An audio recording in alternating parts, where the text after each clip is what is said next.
Very good morning to all of you. Welcome back to the channel. So, starting with the news analysis for 23rd of December. So, India bloc, which is we can say the opposition, government silencing people and stifling voice of opposition. So, this is in the context कि recently जो MPs को disqualify किया गया था during the recent parliamentary session. So, opposition parties they staged dharna at the Jantar Mantar against the suspension of the MPs and ये मतलब कि है we have talked about what can be the important role which actually should be played by the opposition parties in a democracy, and a democracy remains incomplete without a strong opposition. So here instead of targeting the government in power, we are seeing कि majorly वो इसी चीज पे बात करते हैं. So we have also talked about कि we see as a like citizen of India, we do not see a clear vision which is presented by the opposition parties in India. So I feel that that's why they lack confidence of the people. So this is one thing. Then Macron accepts Prime Minister's invite to be the chief guest at the Republic Day. So firstly, we saw that Joe Biden he was invited, but he refused because of again some relevant reasons. So now the President of France, Emmanuel Macron, he will be the chief guest at the Republic Day celebrations. So we're celebrating 25th anniversary of India-France strategic partnership also. So firstly, geography के perspective से the location of France is important. So we need to be thorough with the map, the surrounding countries to France. And apart from this, यहाँ पे जैसे लिखा भी है कि India-France relationship. So Pravesh, what would you say on India-France relationship, the key areas between the two countries?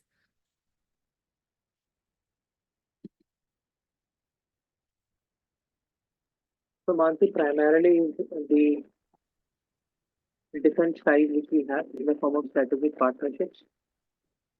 And apart from that, we have trade, then the diaspora, which is in the France, and the education memorandum of understanding which both countries have signed, and the artificial intelligence and the multilateral institutional reforms. So, in that also, France is having support to India. So these are the major areas which I can support. If you know any opposition. Okay and हम हमेशा जब भी France की बात करते हैं तो Dassault Aviation एक मैन्युफैक्चरर है स्पेसिफिकली डिफेंस कॉर्पोरेशन में. So this is there. बात करते हैं डसॉल्ट एविएशन किस कॉन्टेक्स्ट में बोलते हैं हम प्रवेश.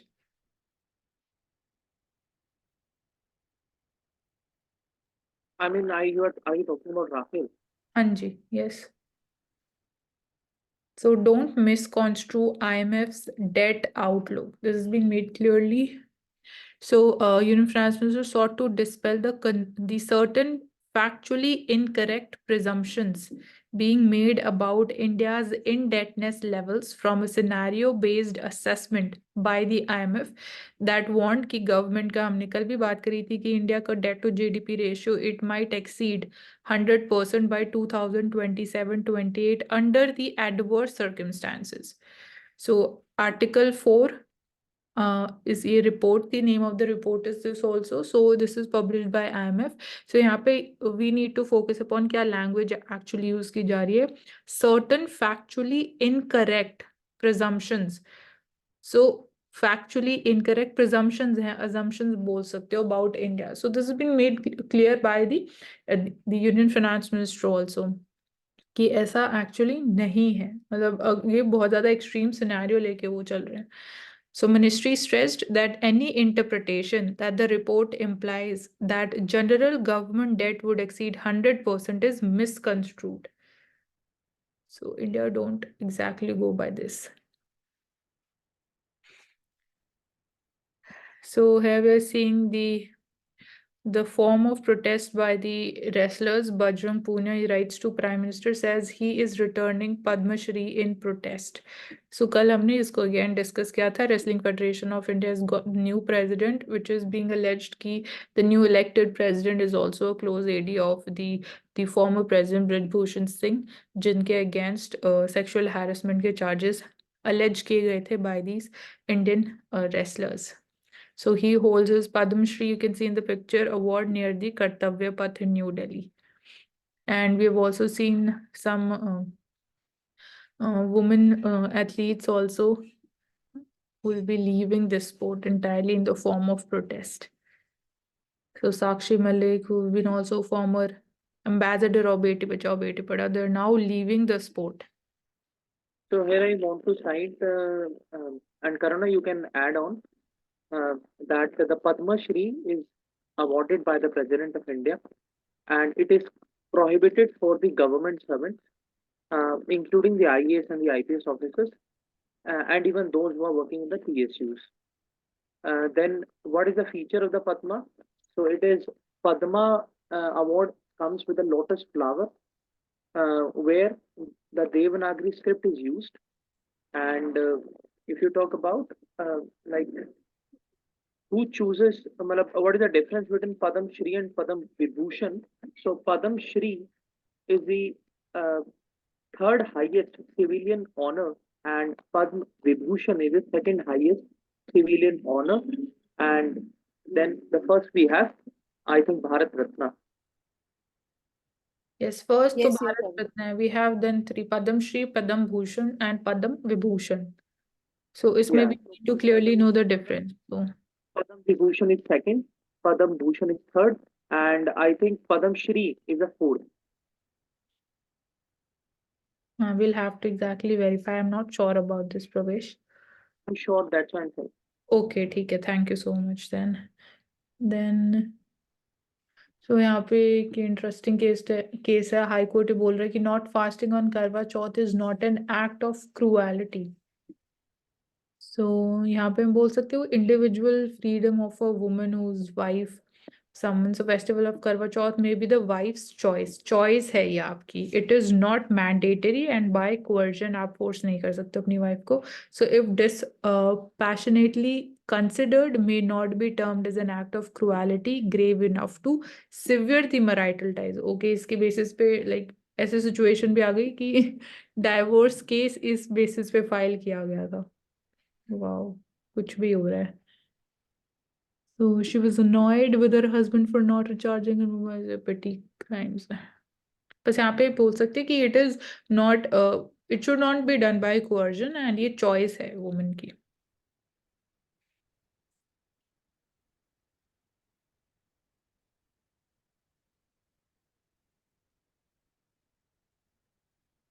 So as again we are seeing air quality worsens again. So short-term measures sometimes they are implemented strictly, and when we see air quality is improving, then again the restrictions are they are lifted off. So curbs they kick on again. Cars में ये देखा जाता है कि जो Bharat stage 6 vehicles है सिर्फ उनको ही अलाउ किया जाता है एंड कंस्ट्रक्शन एक्टिविटीज पे भी. So we have talked about कि सबसे मेन कल्प्रिट जो है behind the air pollution in Delhi NCR region, that is the vehicular density, the vehicular emissions, greenhouse gases emissions. So here we can look for exactly which gases are they form the composition of vehicular emissions. So air quality monitoring, or we can say they've ordered the ban on the vehicles exclude certain categories. Kuch projects hai, so prohibition mein BS stage 4 petrol, BS stage 4 diesel vehicles, they are under ban. This is the thing. So we need to know कि ये Bharat stage 3, 2, 3, 4 and अभी right now we have talked about कि we have leapfrogged from the Bharat stage 4 to directly Bharat stage 6 standards. So what do we mean by this, Karuna? Bharat stage standards.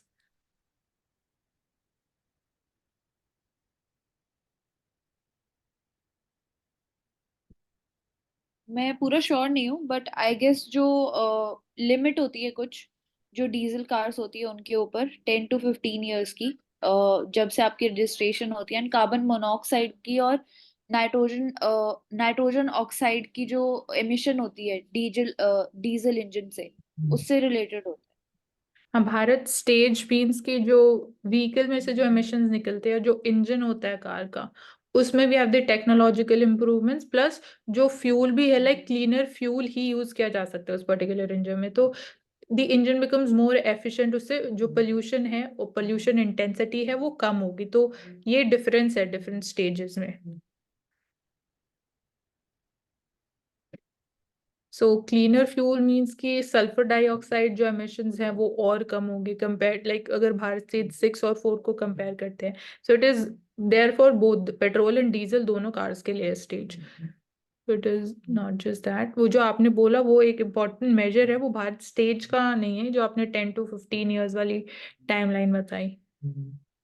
वो तो motor मेरे vehicle को है, उसका feature है वो। ठीक है। और ये मैं बता देता हूँ एग्जैक्टली क्या है कि जो दो चीजों को टारगेट किया जा रहा है इसमें भारत स्टेज एमिशन नॉर्म्स में, कि एक तो नाइट्रोजन और दूसरा सल्फर। इन दोनों की जो अमाउंट है वो डीजल और पेट्रोल कार्स में, डीजल में 70% तक रिड्यूस करो और पेट्रोल कार्स में 25% तक रिड्यूस करो। तो मेनली इन दो चीजों के ऊपर टारगेट हो रहा है, नाइट्रोजन एंड सल्फर। ओके। अब यहाँ पर मैं बता देता हूँ commission of air quality management, ये बनाया गया था बाय द सुप्रीम कोर्ट, जिसके अंदर आई थिंक 4 to 5 स्टेट्स हैं जिसमें कि जहाँ पर ज्यादा पोल्यूशन नॉर्थ इंडिया में देखने को मिलता है, दिल्ली, यूपी, हरियाणा, राजस्थान, पंजाब एंड हिमाचल। तो commission of air quality management के अंदर 5 कंपोनेंट्स को डील किया जाता है, PM2.5, 10, ओजोन, नाइट्रोजन ऑक्साइड और अभी दो और हैं तो carbon monoxide and sulphur dioxide. तो भारत के एमिशन नॉर्म्स को भी ये कहीं ना कहीं सुपरवाइज करता है। Okay, Pravesh. So here, since we are seeing a new variant of COVID-19 JN.1, it is spreading across different states, specifically Deccan और Southern India में. So in state of Maharashtra बोला जा रहा है कि there's no need to panic as of now. जो हम बोल सकते हैं कि like you need to follow जो COVID appropriate behavior है, you need to use your mask, use sanitizers. So यहाँ पे हमारे लिए important है from the perspective of science RT-PCR test और RAT test. इनमें हमें difference पता होना important है. So RT-PCR is the polymer chain reaction, इसको बोलते हैं polymerase chain reaction. So Pravesh, you can share the difference अगर आपको पता है in detail कि exactly what do we, क्या methodology of doing the test under these two types of tests. कौन सी रैट बोला ना आपने? हाँ RAT ये लिखा ना, ये RAT test, हाँ तो RT-PCR and RAT. RT-PCR जो होता है उसमें मैं अभी तो ये बता सकता हूँ कि आपको जो टेस्ट के रिजल्ट होते हैं that you can get in around 15 to 20 minutes। So that is a very early और बहुत ही फास्ट होता है RT-PCR। और रैट जो होता है उसमें आई थिंक टाइम ज़्यादा लगता है, अराउंड 24 hours लगते हैं रैट में। तो एग्जैक्टली मुझे प्रोसीजर तो नहीं पता है। हाँ ठीक है, टाइम के पर पर्सपेक्टिव से ज्यादा एक्यूरेट तो वही आरटीपीसीआर ही होगा ना। क्या बोल रहे हो करुणा, कैन यू रिपीट? मैं कह रही हूँ कि ज्यादा एक्यूरेट आरटीपीसीआर ही होता है। Are you sure? यस। नहीं नहीं, ओके। RT-PCR तो ज्यादा एक्यूरेट नहीं होता ना करुणा। वो जो 24 घंटे में आती थी उसका रिपोर्ट ज्यादा करेक्ट होता था आई थिंक, मतलब। एक और, हाँ एक और टाइप ऑफ टेस्ट है, सो उसका आप ठीक है। डिफरेंस हाँ शेयर कर सकते हो ग्रुप पर। फिर एक और इम्पोर्टेंट टॉपिक है, जब स्टेट्स में बात करते हैं कि न्यू डिस्ट्रिक्ट्स फॉर्मेशन, सो इसमें भी हमें प्रोसेस पता होना इम्पोर्टेंट है। तो यहाँ पे स्टेट ऑफ उड़ीसा ये बोल रही है कि Odisha High Court, it has directed the state government to not issue the final orders on district reorganization without taking the court into confidence. So Orissa high court ने ये चीज बोला है। तो यहाँ पे जो बात हो रही है न्यू डिस्ट्रिक्ट के लिए, राय रंगपुर इसको बनाने की बात हो रही है as a new district in Orissa. And so Pravesh, यहाँ पे again, can you share the process of creation of new districts in a particular state? For sure. So, according to the Indian Constitution, the state government has the power to uh, demarcate or to create or to uh, decide the territorial zenith of a particular district. तो कोई भी district अगर उसकी limit बढ़ानी है, उसकी घटानी है, किसी दो डिस्ट्रिक्ट को मर्ज करना है, किसी दो डिस्ट्रिक्ट से एक डिस्ट्रिक्ट बनाना है, तो ये पावर कॉन्स्टिट्यूशन ने स्टेट गवर्नमेंट को दी है। लेकिन अगर आप आर्टिकल 2 की बात करते हैं, जो कि बात करता है इंटरनल रीएडजस्टमेंट, तो उसमें स्टेट को अगर छोटा करना है, बड़ा करना है, यूनियन टेरिटरी बनाना है, वो सेंट्रल गवर्नमेंट के पास पावर होती है। तो डिस्ट्रिक्ट की पावर स्टेट के पास और स्टेट की पावर सेंटर के पास। ठीक है। So Anganwadi workers and helpers in Andhra Pradesh, they reject the SOPs as strike for higher wages logs 11 days. So they are on a strike, and Anganwadi workers, they are women. Apart from this, यहाँ पे ये है कि they are not a part of the formal job sector. Assurance नहीं है उनको. So it is, according to me, it is a voluntary opportunity, voluntary decision which are taken by the women, and they are demanding higher wages. उनको मिलनी चाहिए higher wages, timely wages होनी चाहिए, and it needs to be assured. So these are some of the concerns when we talk about the Anganwadi workers or the ASHA workers. So we're seeing low attendance. So ये बहुत important role play करती है, because again local level पे बहुत important हम बोल सकते हैं कि primary health care का एक बहुत robust network जो है in their functioning. So that role is played by the anganwadi workers. चाहे आप बात करो maternal health की बात करो, child vaccination की बात करो, तो their role become very critical and they act like a catalyst. So if you want to add something, Pravesh and Karuna.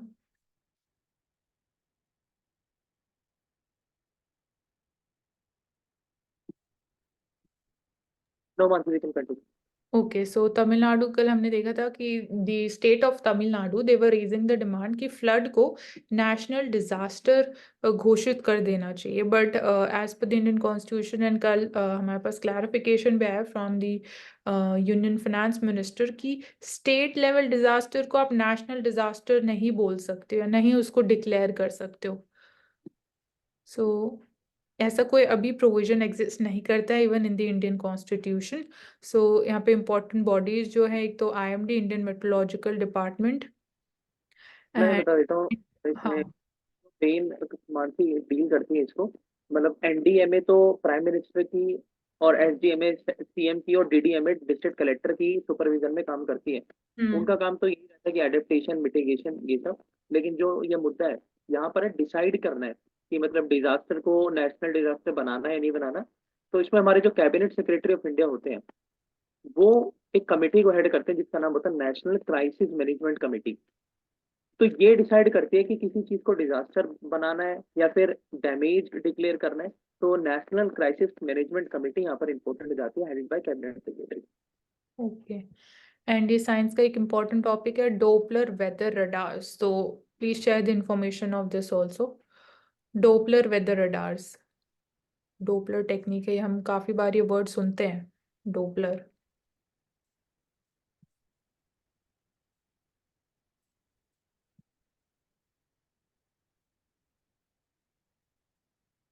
We can just take away the keywords from this. Israel Gaza war के ऊपर है.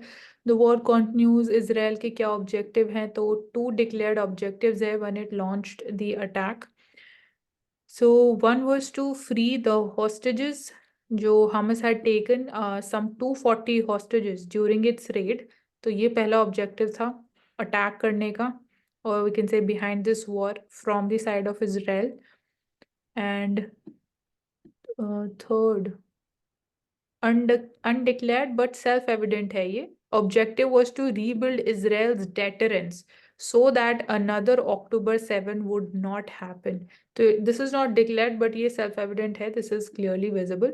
Rebuild Israel's deterrence. तो ये key phrase हो गया. And Israel's main narrative is that Hamas is like the Islamic State, but this sweeping claim overlooks some fundamental complexities in West Asia.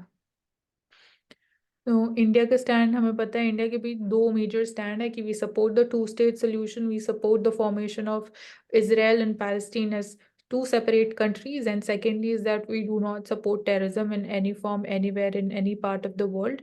So we are not supporting the Hamas side, but again Hamas में जो हमारा humanitarian aid है, we stand by respecting the human rights. यहाँ पे एक keyword है asymmetric wars.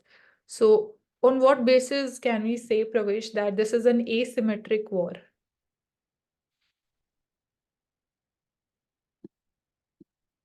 Well, I can say that neither side is winning and both the sides are competing on the same grounds.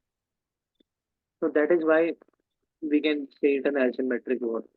हाँ, asymmetric war simply ये कि एक side ज्यादा heavy, एक साइड ज्यादा पावरफुल है.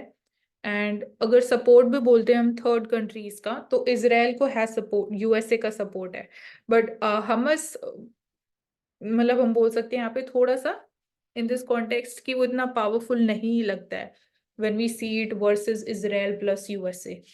सो एक ये एसिमेट्रिक वॉर हो गया। प्लस जब हम बात करते हैं यूएन रेजोल्यूशन में भी, तो वहां पे भी वीटो पावर मिसयूज की जा रही है। एंड एक वो एरिया हो गया उसमें वी हैव टॉक्ड अबाउट कि यूएनएससी रिफॉर्म्स होने चाहिए, एंड जो कंट्रीज है रिप्रेजेंटेशन है शेयर वो इंक्रीज होना चाहिए। तो in this context we can say कि एसिमेट्रिक वॉर है। एंड जैसे बोला ही जा रहा है यहाँ पे, अभी देखा था कि इजराइल डेटरेंस रीबिल्ड करने के लिए इसको कर रहे हैं। तो वो ये अभी यही कि इजराइल ज्यादा ओवर पावरिंग लग रहा है over Hamas and the Gaza area.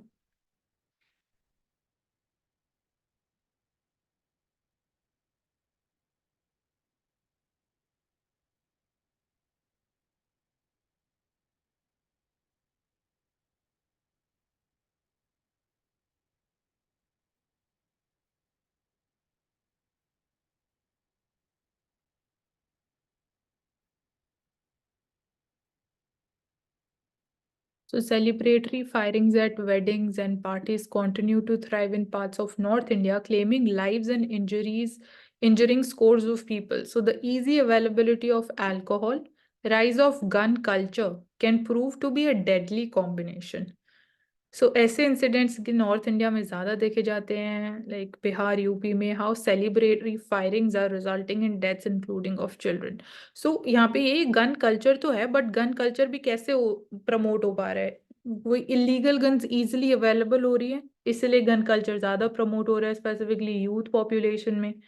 And ये देखा जाता है कि अगेन सेलिब्रेटरी फायरिंग्स इसको कंसिडर किया जाता है। And then easy availability of alcohol, Bihar में alcohol is banned, but despite that you are seeing कि ऐसी इंसिडेंट्स बिहार और यूपी में ज्यादा देखे जाते हैं। So people show their strength to maintain hegemony in the society. So they used to demonstrate their muscle power in earlier times, but आज के time में they use weapons to showcase their muscle power and their hegemony in the society. So this is a feudalistic practice. It glorifies the image of the macho man. तो बहुत like अच्छे words यहाँ पे use किए गए उस पूरे paragraph में। तो सोसाइटी के पर्सपेक्टिव से हम इस चीज को देख सकते हैं, स्टेटस सिंबल इसको कंसिडर किया जाता है। And obviously after a person dies because of such things, तो it completely shatters the family, पूरी फैमिली एक तरीके से खत्म हो जाती है, फैमिली गेट्स ruined। तो use of country made guns यहाँ देखा जा रहा है, तो इलीगली गन्स कैसे अवेलेबल हो पा रही हैं। सो प्रवेश आप इस पे क्या बोलोगे, लाइक जो कट्टा जिसको हम बोलते हैं अवेलेबल फॉर जस्ट ₹2,000 and 3,000। नहीं, मैं आपको वैसे बताता हूँ, ये दिक्कत सिर्फ कट्टे की नहीं है। हाँ ये हाँ। दिक्कत है, हम्म। ये दिक्कत है ग्लोरी की। जैसे बहुत बहुत गजब लिखा है मतलब लिखने वाले ने, हाँ कि हम अपना माचो मैन दिखाते हैं, अपना स्टेटस दिखाते हैं कि सोसाइटी में। और ऐसा नहीं है कि डोमिनेंट कास्ट की यहाँ पर है कि हाँ जो ऊपर वाली कास्ट है वही दिखाते हैं, नीचे वाली कास्ट भी ये चीजें दिखाने लग गई है।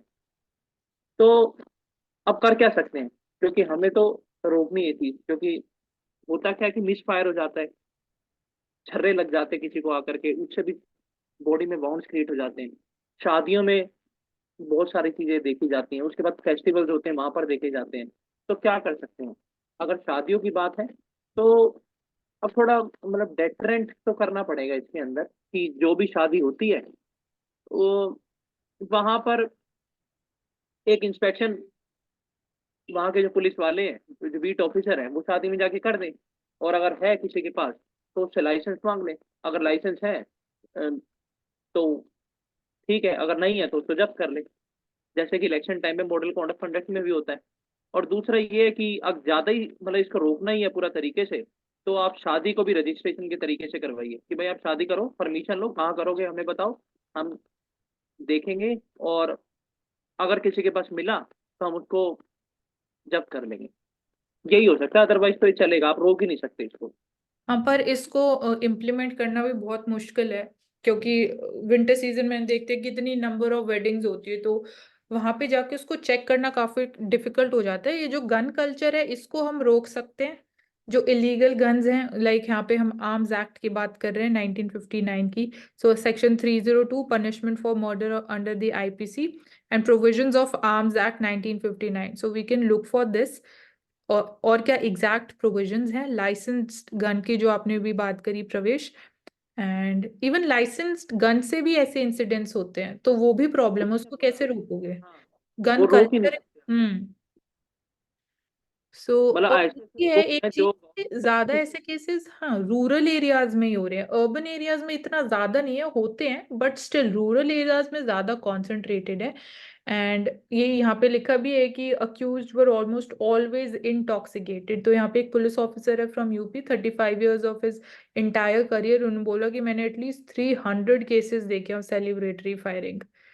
So India में there is rising gun culture, and according to NCRB also 2021 में 71 deaths were reported due to accidental firing in the state.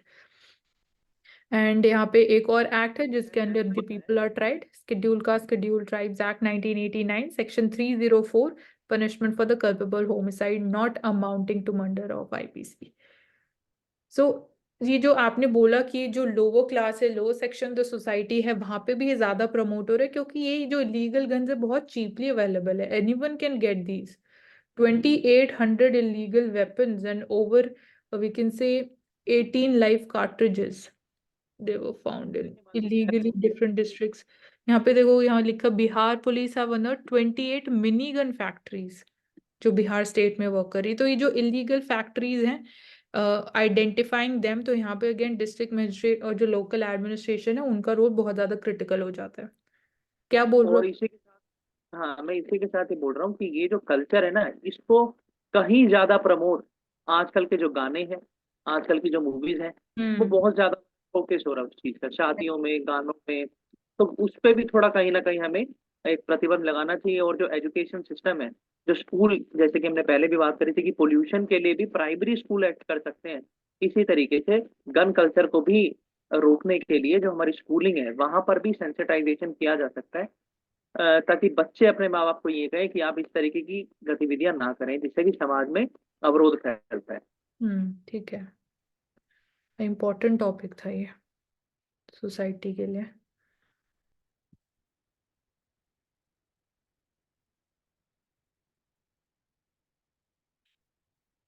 So India's rise in Global South marks a pivotal point. हमारे Indian air force chief का कहना ये है, we R Chaudhari sir.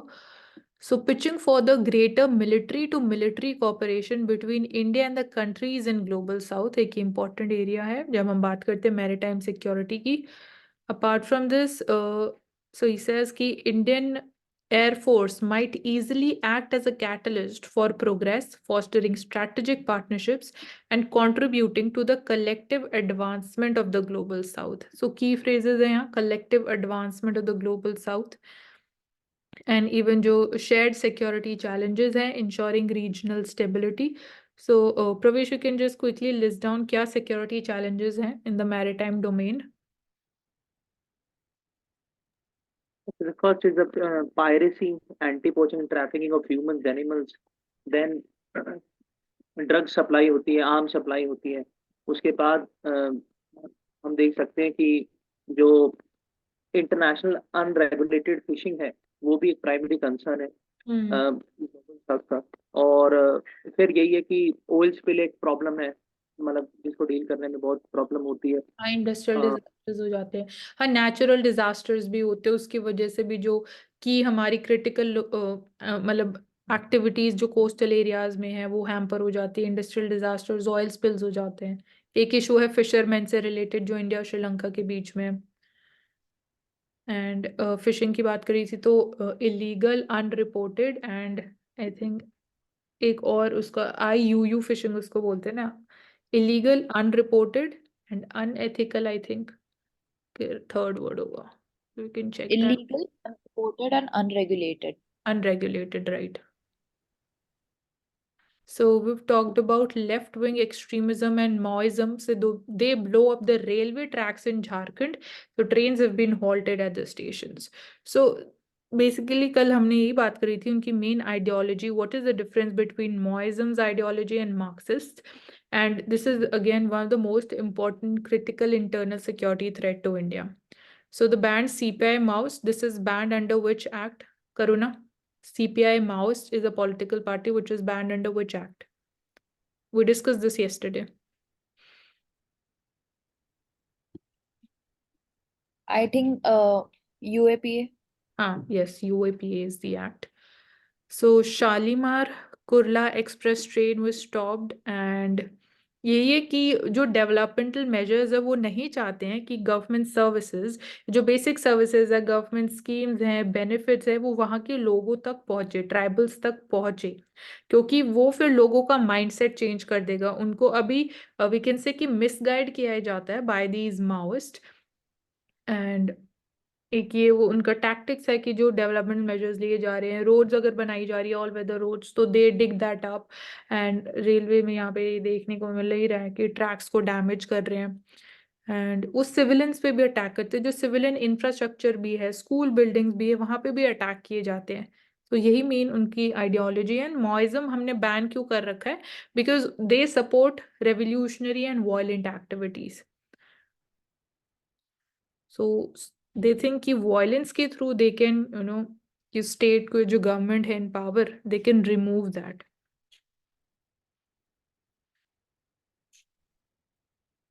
और झारखंड में we can look for कि which all tribes do we prominently get in the state of Jharkhand, and PVTG tribes की भी हम बात कर सकते हैं। So divine scheme, so this is for the development in the northeast states of India. So ministry holds meet with the chief ministers of northeast states over lag in this scheme. So out of 561 crore rupees allocated to the state of Manipur under this divine scheme, DPR has only approved for the projects only rupees 175 crores. So divine, PM divine, it stands for Prime Minister's Development Initiative for the Northeast region. And ministry of North East, जिसको DoNER ministry बोलते हैं, ministry of development of North Eastern region. So ये एक issue है, lagged implementation, जिसकी वजह से again cost overrun भी हो जाता है, एंड टाइमली बेसिस पे जो बेनिफिट्स पहुंचने चाहिए वो नहीं हो पाते हैं। Detailed project reports owing to the sustained unrest in the state. Specifically Manipur की बात हो रही है, तो मणिपुर में we have seen ethnic violence, so because of that the reason is being cited कि there has been the lag in the implementation. So holistic development of northeast region for funding the infrastructure and the social developmental projects based on felt needs of the states. सो यहाँ पे भी यही we can say कि overall government का vision यही है कि infrastructure development या more development in the North East. Firstly जो माइग्रेशन होती है the specifically students, and also for the employment towards the central Indian states, that can be stopped. अगर वहाँ पे इतनी हम एम्प्लॉयमेंट अपॉर्चुनिटीज क्रिएट कर देंगे, will open up the universities there, तो स्टूडेंट्स की माइग्रेशन भी बंद हो जाएगी। प्लस वी आर सीइंग कि इंडिया और जापान का यहाँ पे सबसे ज्यादा कोलैबोरेशन है। We are getting FDI and funds from Japan for the investment here, and the role of MSME sector can be very important here. Apart from this connectivity projects that we have the Agora Akhartala railway link also, which passes through the Bangladesh country. So this is there. So प्रवेश, यहाँ पे आपको और कोई point important highlight करना है कि north east India development के पर्सपेक्टिव से और कौन से एरियाज में इंपॉर्टेंट रोल प्ले कर सकता है? जैसे कि हॉर्टिकल्चर हो गया, तो वहाँ पर, और क्योंकि जो असम, अरुणाचल, यहाँ से हम सिट्रस फ्रूट्स, इंडिया का सबसे ज्यादा सिट्रस कैपिटल माना जाता है इनको, तो वो प्रमोट कर।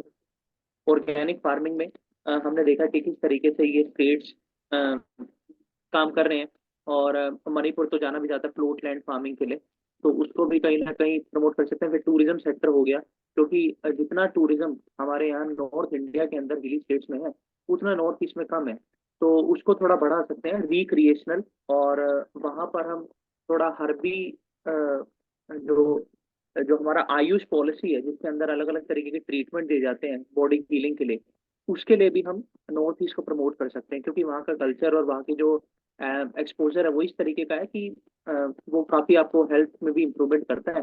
तो उस दिशा में भी हमें नॉर्थ ईस्ट को कहीं ना कहीं सपोर्ट करना चाहिए। ठीक है। एंड जो स्पोर्ट्स सेक्टर है, स्पोर्ट्स के लिए इंफ्रास्ट्रक्चर भी बना सकते हैं वहाँ पे। नेपाल में इंडिया की पहली स्पोर्ट्स यूनिवर्सिटी भी है। नेपाल में? मणिपाल मणिपाल। मणिपाल ना?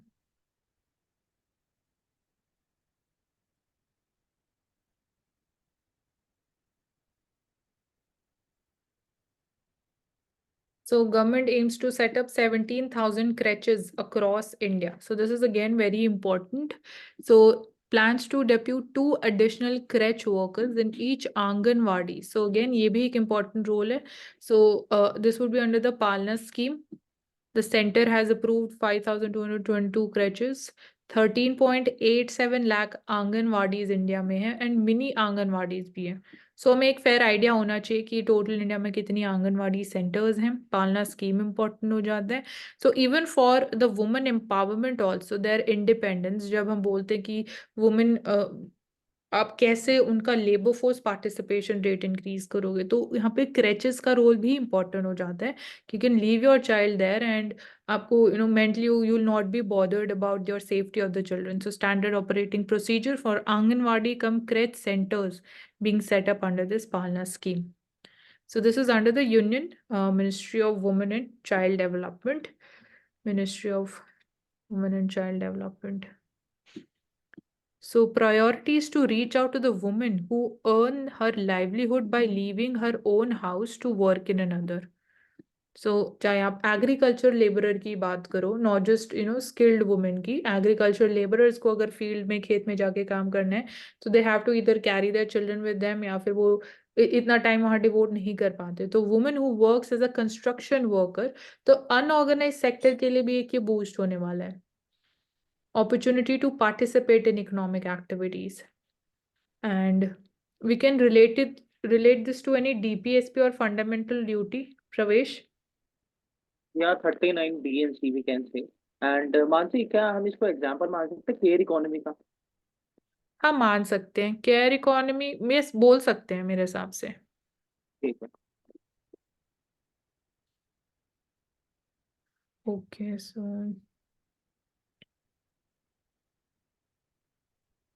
सो एक इम्पोर्टेंट स्टेप यहाँ ये बोला जा रहा है कि Gujarat will permit liquor consumption in the GIFT City to attract financial institutions. So whether this would be the right measure, क्योंकि again गुजरात में liquor is banned as this is the case in Bihar also, but more FDI, more financial institutions are, if they मतलब उनको attract करने के लिए ये permit किया जा रहा है कि liquor consumption आपको allow की जाएगी. तो this is a part of the Western culture अगर हम बोले liquor consumption. So even for the employees also मतलब part of their life हो जाता है. जब हम private sector की लाइफ की भी बात करते हैं तो gift is the Gujarat international finance tech city, gift city located in Gujarat in the capital Gandhinagar. So officials, employees and owners who are working from the gift city, they will be exempt from the prohibition law, which makes alcohol consumption illegal across the state. So बाकी सारी areas में it would still remain illegal. So I think ठीक है, this can be done. New rules for the gift city can also allow the visitors to consume liquor, but this should be now regulated.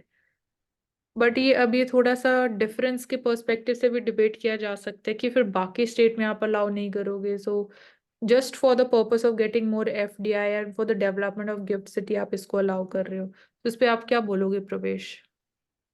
Mansi दूसरे link में बोलते हैं, time नहीं है इस बारे में. ओके ठीक है. Okay, will continue in part 2 of this video. You can share the link करो ना.